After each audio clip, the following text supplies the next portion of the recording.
ең жаңа. Біз демалыста шетелге барып келдік. Нағыз бақыт сол. Мен жаңа ойын жүктедім. Ешкімнен ұтылмаймын. Кеттік, тикток түсіреміз. Балалар, сабақты бастаймыз. Бүгінгі бала бақытты қалай түсінеді? Телефон, ойын, сән. Бірақ бұл шынайы бақыт па? Бірақ бұл қуаныштың ішінде бір қыздың жүрегі мұңға толы еді. Айша, сенің көңілің бір түрлі сияқты. Айтқың келген ойың бар ма? Апай, олар бақытты сияқты. Оларда бәрі бар. Әдемі киім, қымбат телефон. Айша, сен бақытты тек затпен өлшеп бірсің ба? Басқаша қалай болады, апай? Егер бәрі болса, бақыт сол емес пе? Балалар, сіздер бақытты сырттан іздейсіздер. Ал шынайы бақытты кім көрсетеді деп ойлайсыздар? Әрқайсың бақыт деген не деген тақырыпта ой толғау жазып келесіңдер. Бірақ жай ғана жазып келмейсіңдер. Өз жүректеріңмен ойланып, шынайы жауап беріңдер. Айша мектептен шығып үйіне қарай бет алды. Бірақ оның ойы тыныш емес еді. Бақыт деген не?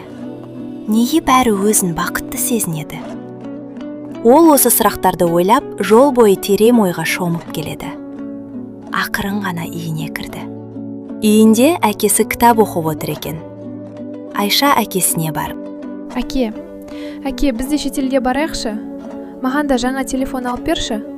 Сыныбымдағы балалардың бәрі сондай бақытты. Оларда бәрі бар. Мен де солар сияқты бақытты болғым келеді. Айша, қызым, саған не болды? Сен бақытты қалай түсінесің? Егер адамның бәрі болса, бірақ жүрегі тыныш болмаса, ол адам бақытты деп ойлайсың ба?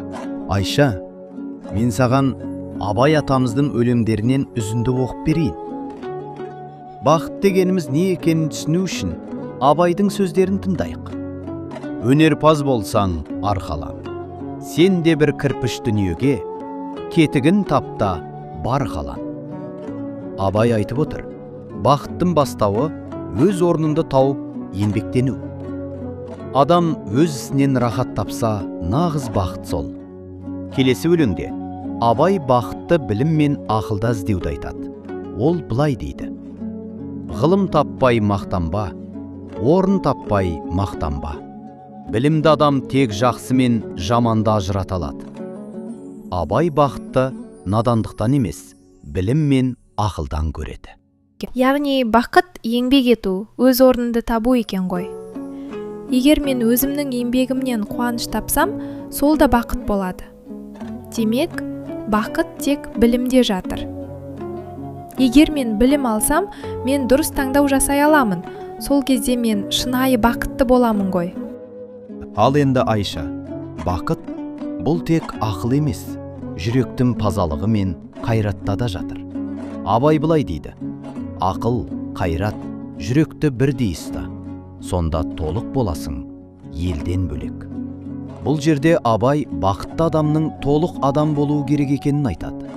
Ақыл, қайрат және жүрек үш қасиет бірлесіп қана адамды кемелетеді. Қызым, бақыт бұл тек сырттан ізделетін нәрсе емес. Ол ішкі әлемінде, сенің жүрегінде. Тек білімің, еңбегің және мейірімің арқылы ғана шынайы бақытқа жетесің.